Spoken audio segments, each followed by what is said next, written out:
Hello everyone and welcome back to another deep clean. We are on day 2 of tackling the post-half term mess. We've got stuff all over the place. I've got areas that I want to declutter, put all this equipment away and just get it back to a nice living room that the boys can come home from school to and be like, yeah, I can relax in here. You know, I've done my bit at school today. I can come home and just chill. And that is what I am achieving today. So chuffed with how this turned out. Anyway, first things first, I will say I was feeling really overwhelmed with this one because if I leave things for too long, and I did leave the house entirely while I was not well, it becomes very overwhelming and it gets to a point in my head where I feel like no matter what I do, I'm never going to get on top of it. So then I start backing down. I'm like, no, I'm not going to do it. I'm just going to leave it. But the longer you leave it like that, it'll never happen. It'll never change. So it's really good to just push with it, fight with yourself and be like, nope, I've got this. Put on some music, you know, have a little dance while you go, get yourself a drink, whatever, and just plow through it. But I've got a couple of things I want to talk about with you today because holy moly. Anyway. What have you all been up to? What have you all been doing? I have been watching one of my favourite YouTubers. You need to go check him out, honestly. He is hilarious. One video in particular I've been laughing my head off to is one of his most recent ones. So he's called the Dad Challenge Podcast. I don't know if anyone's heard of him before, but he's flipping hilarious. And yeah, I've been having a good old giggle watching him today. He's doing a video on Country Living magazine. I love that, I do. One turned up in the post today. I was so over the moon. I get that sent every month because it's my favourite ever. But yeah, he's doing a video on this YouTuber called the Dorothy Dozen. Anyway, she's doing like some mini fridge thing for her kids and he's just literally ripping her. But it's not like, oh yeah, he's a bad person. He is so funny because of the things he says, and what he says is what everyone's thinking. Like, what the hell is that woman doing? Honestly, it's shocking. Like, I wouldn't go onto her videos and I wouldn't bombard her with like horrible messages or whatever or comments. But it is really like, oh my goodness me, that is so bad. Like, I cannot believe it. You have to go and give it a go. It is, yeah. If I can link the video down below, then I will. But if I can't, obviously I won't. But yeah, he's called the Dad Challenge Podcast and he's a good giggle.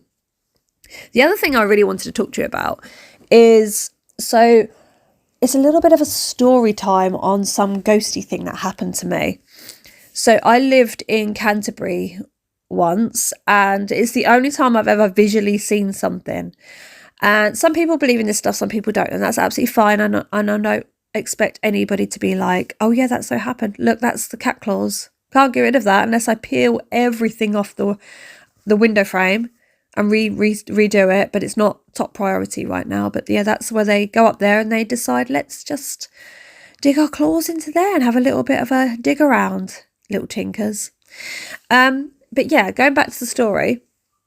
I remember we lived in this house. It was a 3-story house. It was next to the railway lines. And every single night, a man used to walk along. He used to go to the bridge of the railway line and you could hear him whimpering from my window. I was on the top floor and I used to look out and be like, I wonder what he's crying about. Like, I was young. I didn't really think much of it. I was just like, I wonder what he's crying about. It's really weird. He does it every night. And I remember telling my parents, being like, there's a man that just walks across every night and he just cries over the railway line. And then he just goes. He walks away, goes off, comes back the next night. Well, what happened was I was laying in bed one night and I saw this woman walking along towards the bridge and she was wearing white. And she was just slowly walking. She had long brown hair, not like long, like I'd say sort of shoulder blade length. And then she turned and faced me. And I remember sitting up thinking, what? She can see me in my room. This is really weird. Like, why is she looking at me? And then she just disappeared. Literally just faded away. Faded. And I remember it to this day as clear as day. It was the strangest experience ever. And I remember I kept saying to my mum, I think someone's died on the railway lines. And she's like, what? What? Anyway, she probably didn't engage in that conversation with me because I was only young. So, yeah, she probably thought it as well and thought it was a bit creepy. I don't know if anybody has died on the railway lines in Canterbury. It would be really, really creepy to find out, but I don't really want to start searching because I know I'll go on like a whole whirlwind of looking for, yeah, it would just be like a spiral that I'll get myself into, so I'm not going to do it. But I'm cleaning these windows at the moment because they desperately need it. The cats have like left their paw prints when they climb up to the top window to climb it out, and their nose prints are on it and their breath marks. So yeah, I'm quite chuffed to be doing this. I did want to do the outside, but I didn't because Nick turned up and I'm like, do you have to? I wanted to go out and do the outside windows, but with my long old stick, I didn't really want to be, getting that close. Look how close he parks. It's not going to happen. But anyway, at least the inside's clean. We're not breathing in all that muck on the window. And not only that, I've been ill. So, wash it all away, get rid of those germs. And yeah, I feel so much better for it. I'm still not 100%. You can probably hear it in my voice. And my nose is like still blocked. And I can't hear properly up my ears and my head feels like it's underwater. But we're rolling with it anyway. I've got the ironing board out here because I ironed their clothes this morning before school. And I've also got the printer there because I tried to do some photocopies of some documents I needed to photocopy. And we've run out of ink. So I ended up going down to the local library. Oh my goodness me. The sweetest elderly couple were running it. They said that it's not owned by the council anymore. It is voluntary run. All the books they had in there were what people have donated. They were just the loveliest couple. And I was like, I really want to go home, go through all my books and just be like, take them. It honestly melted my heart. And then the woman came out and she had 11 copies for me. And she said it was £1.10. I was like, no, come on. If I went to the council library, it's 50p a print. So I just gave her all the change I had in my pocket. It was like £3 something. And she looked a bit confused, but I didn't tell her why. I just thought, you can't charge me £10 a sheet when the council charge you 50p a sheet. And I was willing to pay the 50p. Well, yeah, I was hoping it was going to be 30p a sheet. But anyway, yeah, I can't believe it. Absolutely gobsmacked. Look at all this. Guinea pig, hay and straw, sawdust, little bits of their food, bits under the sofa, plus a sock. There's always an Elliot sock down there where he just whips them off, bless him, and then it ends up underneath. I don't know how it ends up underneath. Also, I was tying up his shoes this morning and that wasn't there.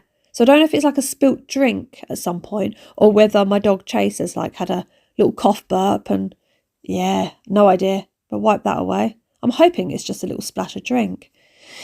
But that's gone and everything's starting to come together. So I'm going to light some candles. Lighting candles is one of my favourite things. I think we all just really enjoy that, don't we? But my favourite part of lighting a candle is the match. I love blowing it out and then smelling it. It's like, it's like smelling a fart. You do it, you sniff it, if it's your own, and you're like, yeah, that was a good one. Anyone else's, it's disgusting. Like this arm, look. This is so grim. How have I abandoned this arm so long? Like, I will own this. I will take this. I'll take it for the team because I should not have left this chair with the arms like that for that long. So, I'll put my hands up to that. But I hate this. I hate this chair. I hate it. I want it gone. So we got this from IKEA like 15 years ago and Nick loves it. Like everywhere we've moved, it's come with us. And I absolutely can't stand it. It's comfortable to sit in, I'm not going to lie. But it doesn't go in any room and it takes up so much space and it's just, hate it. I need to give it a wash actually. I will be doing all the covers on these sofas and that chair very, very soon. But I'm not doing it just yet until I've got everything sorted in the house and then I can just go around and do all those little touches. Bit of Fabulosa. This spray, I found this when I was going through my wardrobe the other day. And I was like, oh my God, I got this last year. If you like the scent of like men's aftershave, like that sort of Armani smell, you'll love that. I don't know where it is. I don't know where you can get it anymore. I think I got it in Home Bargains or maybe Poundland. I think it was Home Bargains last year, and I haven't seen it since. Like, to be fair, I haven't been looking for it, so I probably will start looking. So spraying that around because it smells beautiful, and look at the result. Look at that. All done with plenty of time to get myself some snacks and some whatnot, and, you know, relax for a little bit before I go pick up the kids. But all done. So when they come home, they've got a nice place they can just relax and chill in. And yeah, I feel really chuffed about that. Everything's organised, and it makes me feel so much happier because each room that I do like this is like, it's prepped, it's ready. I can just go in and decorate. I haven't got to clear through all that junk beforehand. And I'm getting rid of that navy wall as well. Yes. So feeling really chuffed with myself. I'm probably going to do our bedroom upstairs next, which is really Nick's bedroom, but I'm probably going to do that. So thank you for watching, and I will see you in my next one.